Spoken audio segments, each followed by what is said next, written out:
చూస్తున్న బంగాళాఖాతంలో కోస్తాంధ్రకు సమీపంలో ఉపరితల ఆవర్తనం ఏర్పడినట్లు వాతావరణ శాఖ వెల్లడించింది. దీని ప్రభావంతో రాబోయే 24 గంటల్లో పశ్చిమ మధ్య వాయువ్య బంగాళాఖాతంలో అల్పపీడనం ఏర్పడే అవకాశం ఉంది.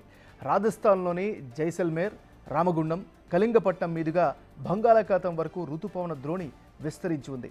ఈ రోజు నుంచి 9 వరకు రాష్ట్ర వ్యాప్తంగా విస్తారంగా వర్షాలు కురుస్తాయని అమరావతి వాతావరణ కేంద్రం తెలిపింది. అల్లూరి, పార్వతీపురమన్యం, విజయనగరం, విశాఖ, అనకాపల్లి, తూర్పుగోదావరి, శ్రీకాకుళం, ఏలూరు జిల్లాల్లో భారీ వర్షాలకు అవకాశం ఉందని తెలిపారు. మిగిలిన ప్రాంతాల్లో తేలికపాటి నుంచి ఓ మోస్తరు వానలు కురుస్తాయని ఐఎండీ వెల్లడించింది. తీరం వెంబడి 30 నుంచి 40 కిలోమీటర్ల వేగంతో ఈదురుగాలులు వీస్తాయని విశాఖ వాతావరణ కేంద్రం తెలిపింది.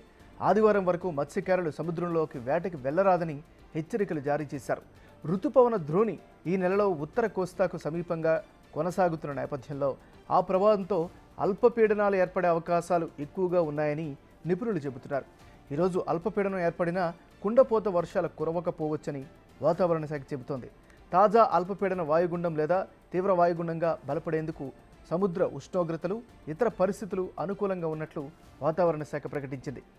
ఇది ఉత్తరాంధ్ర పరిసరాల్లో తీరం దాటేందుకు 70%, ఒడిశాలో దాటేందుకు 30% అవకాశాలున్నాయని పేర్కొన్నారు.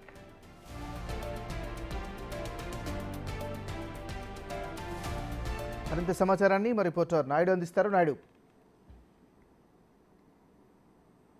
ప్రాంతాల్లో పశ్చిమ మధ్య సమీప ప్రాంతాల్లో అల్పపీడనం ఏర్పడే అవకాశం ఉన్నట్టుగా వాతావరణ శాఖ అధికారులు అయితే చెప్తున్నారు. పూర్తిగా అయితే ఇది పశ్చిమ మధ్య బంగాళాఖాతంలో వాయుగుండంగా అల్పపీడనంగా మారబోతుంది.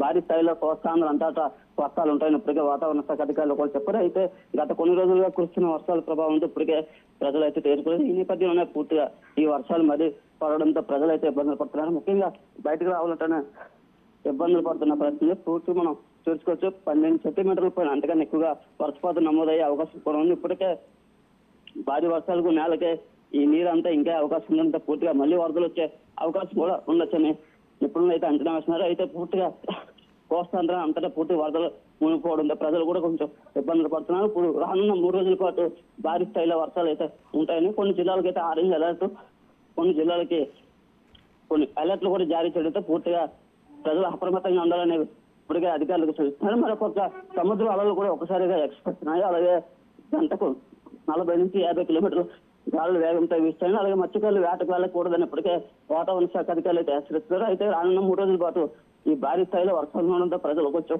ఇబ్బందులు పడుతున్నారని చెప్పవచ్చు. ఏమన్నా? Thank you Naidu.